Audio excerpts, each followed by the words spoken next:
CM योगी doctor Ambedkar की कार्यशाला में होंगे शामिल। डॉक्टर भीमराव अंबेडकर की सोमवार को है जयंती, तैयारियों का लेंगे जायजा। के न्यूज की खबर का बड़ा असर। के न्यूज टीवी चैनल के रिपोर्टर ने जब सच्चाई दिखाई तो मुकदमा किया गया दर्ज। बाराबंकी में आयोजित याद-ए-कमर मुशायरा व कवि सम्मेलन। शायरों और कवियों ने अपनी अपनी शायरी से लोगों के बीच बांधा समा। लखनऊ के एलएसजी के निकोलस पूरन की शॉट बाउंड्री के बाहर दर्शक के सिर पर लगी। सिर पर बॉल लगने की वजह से दर्शक गंभीर रूप से घायल। हत्याकांड। आशीष त्यागी ब्राह्मण समाज ने प्रशासन को दिया 48 घंटे का अल्टीमेटम। आशीष में सहारनपुर बंद करेगी त्यागी समाज। मौसम ने ली करवट। आंधी बारिश से मौसम खुशनुमा। आप देख रहे हैं के न्यूज, खबरों का सारथी। और अब रुक करते हैं खबरों का। बुलेटिन की शुरुआत करेंगे फर्रुखाबाद की खबर से। फर्रुखाबाद से खबर आपको बता रहे हैं, जहां जिला अस्पताल लोहिया में लगा है फटा ध्वज। कई दिनों से फहर रहा फटा राष्ट्रीय ध्वज। आपको बता दें, छोटे छोटे राष्ट्रीय ध्वज भी बुरी तरह क्षतिग्रस्त हैं। विधायक निधि से लगाया गया राष्ट्रीय ध्वज।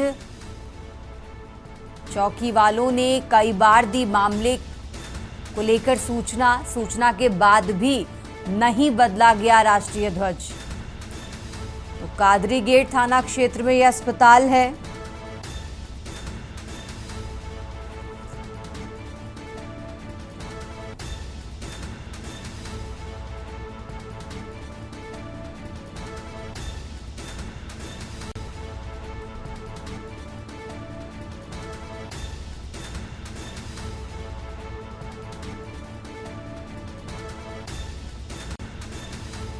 फर्रुखाबाद से खबर आपको बता रहे हैं, कई दिनों से फहर रहा फटा हुआ राष्ट्रीय ध्वज।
तो फर्रुखाबाद से खबर आपको बता रहे हैं,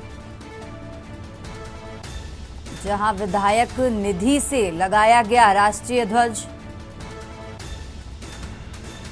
चौकी वालों ने कई बार मामले को लेकर सूचना दी है, लेकिन उसके बाद भी अभी तक नहीं बदला गया ध्वज। और इसी खबर पर ज्यादा जानकारी के लिए हमारे साथ पंकज प्रकाश जुड़ चुके हैं। पंकज, जिस तरीके से जानकारी मिल रही है कि कादरी गेट थाना क्षेत्र में एक अस्पताल और वहां पर जो राष्ट्रीय ध्वज है उसकी स्थिति ये है कि फटा हुआ है, मामले की सूचना भी दी गई, उसके बाद भी नहीं बदला गया। पंकज, अस्पताल ये कोई छोटा मोटा अस्पताल नहीं है। ये जनपद का जिला लोहिया मतलब डॉक्टर राम मनोहर लोहिया अस्पताल है, जिसमें कि जनपद के सभी बड़े से बड़े अधिकारी और कर्मचारियों का दिन भर आना जाना लगा रहता है और बड़ी संख्या में यहाँ पर मरीज भी पहुंचते हैं। उसी को देखते हुए तिरंगे की शान में सदर विधायक मेजर सुनीता द्विवेदी के द्वारा कुछ महीनों पूर्व यहाँ पर अपनी विधायक निधि के द्वारा इस प्रकार ये तिरंगा लगाया गया था और इस प्रकार के तिरंगे कई और जनपद में, कई बस स्टैंड, पांचाल घाट तिराहे पर, ऑफिसर्स क्लब फतेहगढ़ में कई जगह उन्होंने इस प्रकार के झंडे लगाए थे। इसमें से कि देखा गया कि ये झंडा जो है कई दिनों से फटा हुआ लगा हुआ, और जब जो जिम्मेदारों तक इस पर खबर पहुंचाने के प्रयास किए गए लेकिन विफल हुए। और जब हम लोगों ने जानकारी, क्योंकि जहां पर ये झंडा लगा हुआ है उसी के जस्ट ही जो लोहिया अस्पताल की एक अस्थायी नवनिर्मित चौकी भी, पुलिस चौकी बनाई गई, वहां पर भी पुलिस कर्मियों का 24 घंटे तैनाती रहती है। उनके द्वारा बताया गया कि उन्होंने भी इस झंडे को लेकर सूचना पहुंचाई, लेकिन अभी तक झंडा जो है बदल नहीं सका। तो कहीं ना कहीं कह सकते हैं जो जिम्मेदार हैं वह एक बार उन्होंने झंडा स्थापित कर दिया, उसके बाद वह अपनी जो उनकी जिम्मेदारी है उससे भागते हुए नजर आ रहे हैं, और कहीं ना कहीं ये राष्ट्रीय ध्वज का अपमान है। बिल्कुल अपमान है। और जिस तरीके से अगर ये फटा हुआ झंडा लहरा रहा है, मामले की सूचना भी दी गई, उसके बाद भी नहीं बदला गया, बड़ा सवाल ये है पंकज। जी बिल्कुल, देखिए अब जैसा कि मैंने बताया कि डॉक्टर राम मनोहर लोहिया का कैंपस है, बहुत बड़ा कैंपस है, और यहाँ पर सीएमओ बैठते हैं, सीएमओ का आना जाना दिन भर रहता है, और जो लोहिया के सीएमएस हैं वह भी रहते हैं। तो उन अधिकारियों की नजर भी इस पर नहीं गई कि अगर जो भी कंपनी का ठेकेदार है जिसने भी इसको स्थापित किया था, अगर उसने अभी तक इस झंडे को नहीं उतार पाया है या नहीं चेंज करा पाया, तो जो राष्ट्रीय ध्वज के सम्मान में अपने स्थानीय सहयोग से भी इसको चेंज कराया जा सकता था। अगर जब तक चेंज नहीं कराया जा सकता था तब तक उतरवाया जा सकता, जिससे कि हमारे राष्ट्रीय ध्वज का अपमान ना हो। लेकिन कह सकते हैं कि सभी अपनी अपनी जिम्मेदारियों से भागते नजर आ रहे हैं, और किसी ने इस ओर बिल्कुल भी ध्यान नहीं दिया। ठीक है पंकज, बहुत बहुत शुक्रिया आपका तमाम जानकारी दर्शकों तक पहुंचाने के लिए। और ये फर्रुखाबाद से खबर आपको बता रहे हैं, जहां जिला अस्पताल लोहिया में फटा हुआ झंडा राष्ट्रीय ध्वज लहरा रहा है। विधायक निधि से ये राष्ट्रीय ध्वज लगवाया गया, और इस मामले की सूचना देने के बाद भी नहीं बदला गया राष्ट्रीय ध्वज।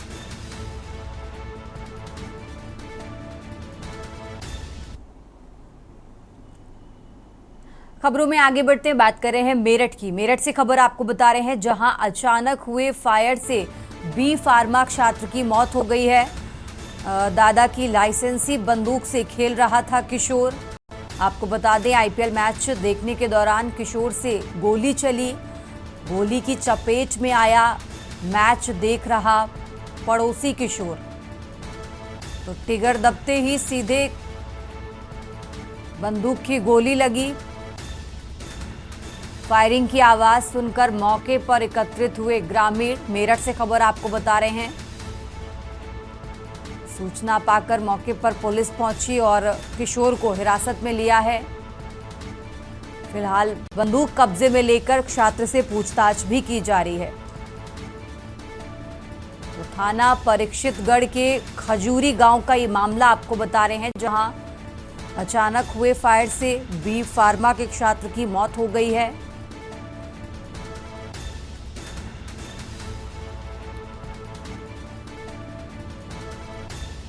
मेरठ से खबर आपको बता रहे हैं,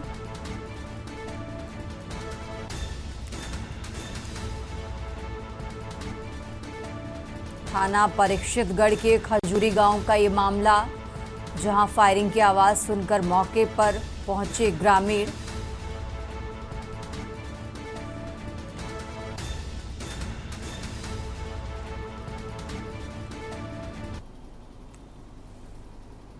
खबरों में आगे बढ़ते हैं, बात कर रहे हैं आगरा की। आगरा से खबर आपको बता रहे हैं, जहां आगरा में रक्त स्वाभिमान सम्मेलन के बाद हाईवे जाम किया गया।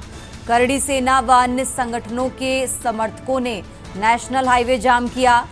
सपा सांसद रामजी लाल सुमन का बीजेपी पर बड़ा आरोप। उन्होंने कहा कि ये सब बीजेपी करवा रही है, हम शांति से रख रहे हैं अपनी बात। साथ ही उन्होंने ये भी कहा कि अखिलेश के नहीं रहने पर घर की सफाई करवाने वाले हैं ये लोग, ये पीडीए की लड़ाई है, सपा मुखिया के नेतृत्व में चलाएंगे अभियान। तो सपा सांसद की तरफ से ये बातें कही गई। साथ ही उन्होंने ये भी कहा कि मंदिर धुलवाने और दंगा कराने वालों की साजिश है। सुरक्षा देखना पुलिस का काम, मैं अपने बयान पर अटल हूं। तो ये बड़ा बयान सपा सांसद की तरफ से दिया गया है। आगरा में रक्त स्वाभिमान सम्मेलन के बाद हाईवे जाम किया गया। करड़ी सेना व अन्य संगठनों के समर्थकों ने नेशनल हाईवे जाम किया। तो इसी बीच सपा सांसद रामजीलाल सुमन का बड़ा बयान सामने आया है। उन्होंने कहा कि मैं अपने बयान पर अटल हूं, सुरक्षा देखना पुलिस का काम है। तो आगरा से खबर आपको बता रहे हैं।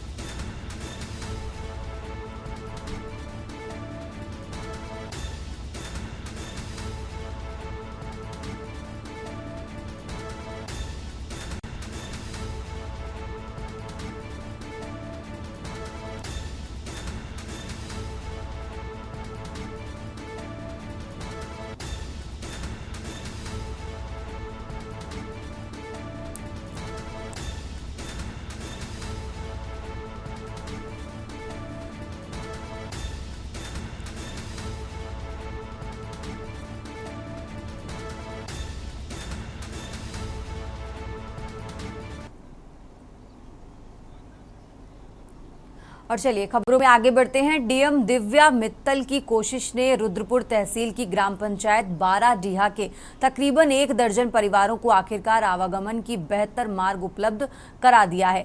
डीएम की मौजूदगी में राजस्व अमले ने अवैध कब्जे हटवाए। साथ ही कुछ ग्रामीणों ने जिले के उच्चाधिकारी की अपील पर रास्ता चौड़ीकरण के लिए स्वेच्छा से अपनी जमीनें भी छोड़ी। डीएम के पहल पर गांव में चाचा भतीजे के बीच पिछले 40 सालों से चल रहे विवाद का समाधान भी संभव हो गया। जनाकांक्षाएं पूरी होने के बाद अभियान को सफल बनाने में सहयोगी बने ग्रामीणों को जिलाधिकारी ने सम्मानित भी किया। उन्होंने ग्रामीणों का माल्यार्पण कराकर अंग वस्त्र भेंट किए। बताते चलें कि जन सहभागिता से चलाए जा रहे ऑपरेशन कब्जा मुक्त के तहत अब तक जिले के 501 ग्राम पंचायतों में 885 अवैध कब्जे हटाए जा चुके हैं।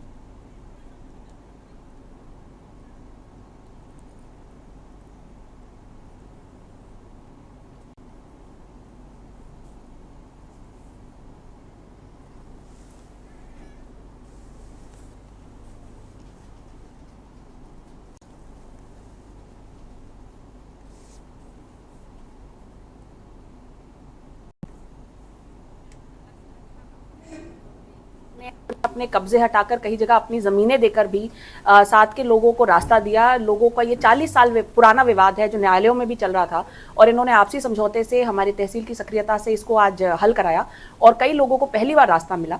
ऐसे ही जो हमारा ऑपरेशन कब्जा मुक्ति चल रहा है जिसके तहत हम यहाँ आए हैं, उसमें जनपद में 501 गाँव में 888 लगभग हमारे रकबों पे कब्जे हटे हैं और बहुत अच्छे काम हुआ है। जैसे कि ये गांव रघुनाथपुर है, वहां पे एक चक्रोड को खाली करा के सलेमपुर मेरवा रोड से जोड़ दिया गया है और 4 गांव के लगभग 10,000 लोगों को अब सीधा रास्ता सोगरा धाम का मिल गया है। ये जो इतना बड़ा काम हुआ है ये केवल प्रशासन के करने से नहीं हुआ। एक जगह भी हम लोगों को कहीं पे बल प्रयोग नहीं करना पड़ा। लोगों ने, प्रधान जी ने इसे एक जन आंदोलन का रूप दिया है। जब लोगों ने देखा कि निष्पक्षता से तहसील अपना काम कर रही है तो लोगों ने स्वयं अपने हाथों से अपने कब्जे हटाए हैं, लोगों को रास्ते दिए हैं, चक्रोडों पे स्वयं ट्रैक्टर चला के अपनी खड़ी फसलों को जोता है। तो ये देख करके मुझे लगता है कि इस ऑपरेशन की सफलता से मैं स्वयं लोगों की अच्छाई को, भाईचारे को लेकर और हमारे जनपद और देश की उन्नति को लेकर बहुत ज़्यादा आशान्वित हूँ। ये सतत प्रक्रिया ये चलती रहेगी, परंतु ये जो मिसाल पेश हुई है जनपद देवरिया के लिए एक बहुत बड़ी उपलब्धि है और मेरी आज हनुमान जयंती के अवसर पर प्रभु से कामना है कि सभी लोगों को इसी तरह से अपना आशीर्वाद बनाए रखें और अच्छाई को और इसी तरह से बढ़ावा देते रहें। हर जगह जैसे खबर उत्तर प्रदेश में यहाँ रुकते हैं एक छोटे से ब्रेक के लिए, फौरन हाजिर होते हैं। आप देख रहे हैं के न्यूज, खबरों का सारथी। ब्रेक से वापस आ चुके हैं, रुक करते हैं खबरों का और खबर चंदौली से है, जहां चंदौली के सै दराजा विधानसभा क्षेत्र के नरौली गांव में पूर्व केंद्रीय मंत्री डॉक्टर महेंद्र नाथ पांडे ने गांव चलो अभियान के तहत चौपाल लगाई। इस दौरान उन्होंने ग्रामीणों की समस्याएं सुनी और केंद्र व राज्य सरकार की जन कल्याणकारी योजनाओं की जानकारी दी।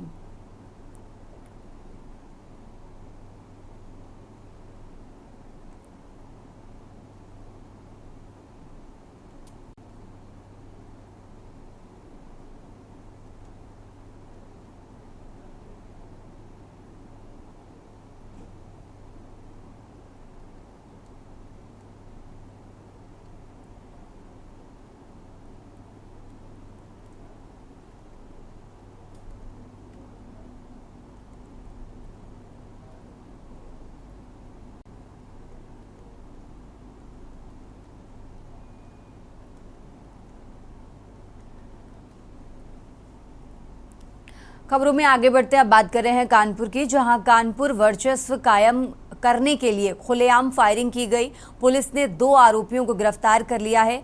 एडीसीपी राजेश श्रीवास्तव ने प्रेस कॉन्फ्रेंस कर ये जानकारी दी है।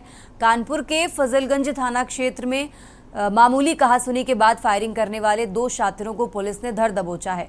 बताते चलें कि मामले में जानकारी देते हुए एडीसीपी सेंट्रल राजेश कुमार श्रीवास्तव ने बताया कि ये गैंग क्षेत्र में वर्चस्व कायम करने के लिए सक्रिय था, जिसके 2 सदस्यों को अवैध असलहे के साथ गिरफ्तार किया गया है।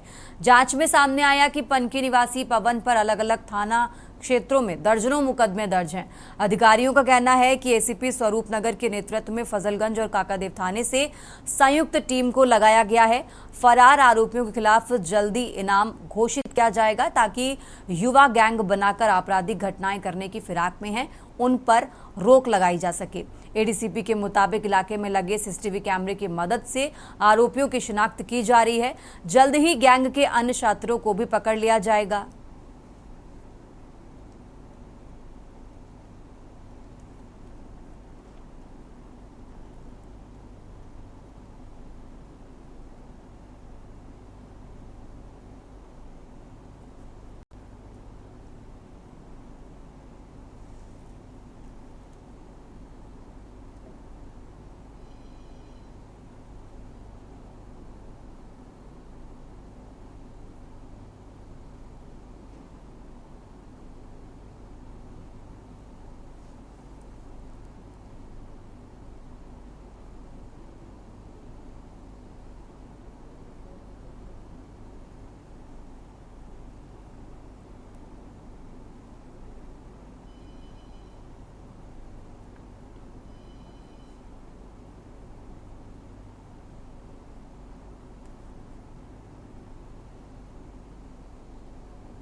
अपराधियों के टीम ने फायर किया, जिसमें शंभू नागर जो कि मतलब 50 से ज़्यादा है, उनको फायर आर्म में इंजर्ड हुए, डिब्बी इंजर्ड हुए, उनको हैलेट हॉस्पिटल में एडमिट कराया गया। उसके बाद इंस्पेक्टर फजलगंज सुनील कुमार सिंह और इंस्पेक्टर काकादेव मनोज भदौरिया दोनों टीमों ने एसीपी स्वरूप नगर के नेतृत्व में, आईपी सिंह के नेतृत्व में इसमें काम किया और काफ़ी मेहनत और परिश्रम के बाद और लगातार रेड देने के बाद 2 अभियुक्तों को गिरफ्तार किया गया है, जिसमें एक का नाम पंकज है और एक का नाम प्रफुल्ल वाजपेयी है। दोनों अपराधियों में जो पंकज है उसके खिलाफ लगभग 13 मुकदमे हैं और प्रफुल्ल वाजपेयी के खिलाफ आज एक मुकदमा दर्ज हुआ है। इन दोनों अपराधियों ने अपने साथियों के साथ मिलकर, जिसमें अभी हमारे 2-3 अपराधी मुख्य हैं, अभी बाकी हैं, जिनके लिए रेड हमारी जारी है।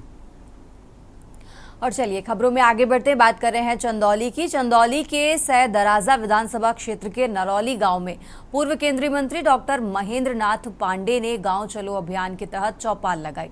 इस दौरान उन्होंने ग्रामीणों की समस्याएं सुनी और केंद्र व राज्य सरकार की जन कल्याणकारी योजनाओं की जानकारी दी।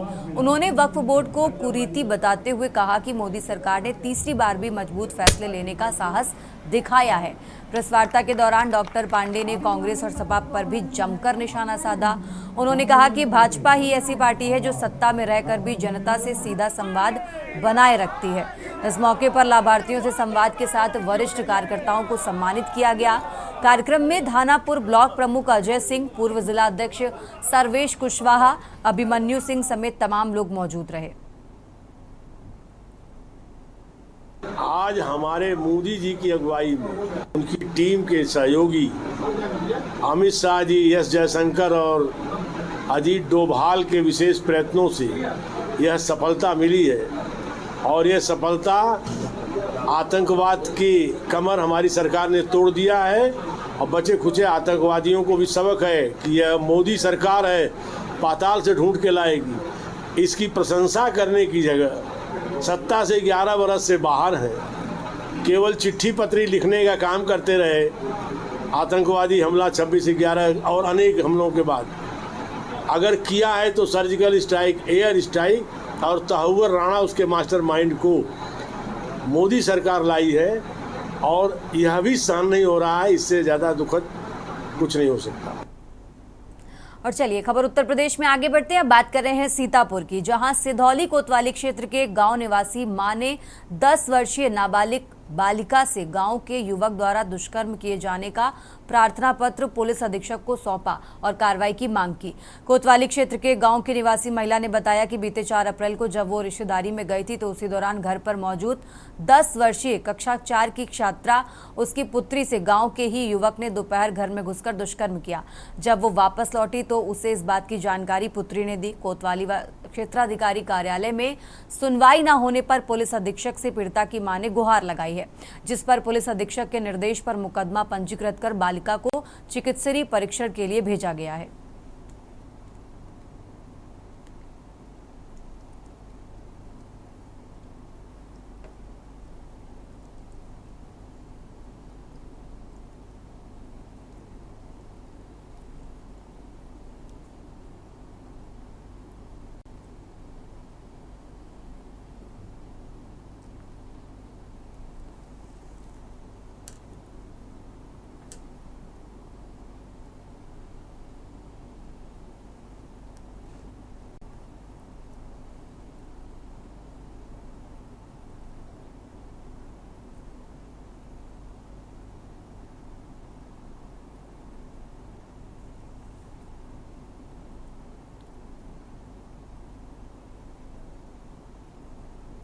फिलहाल उत्तर प्रदेश की खबरों में बस इतना ही। आप देखते रहिए के न्यूज इंडिया। आप देख रहे हैं के न्यूज, खबरों का सारथी।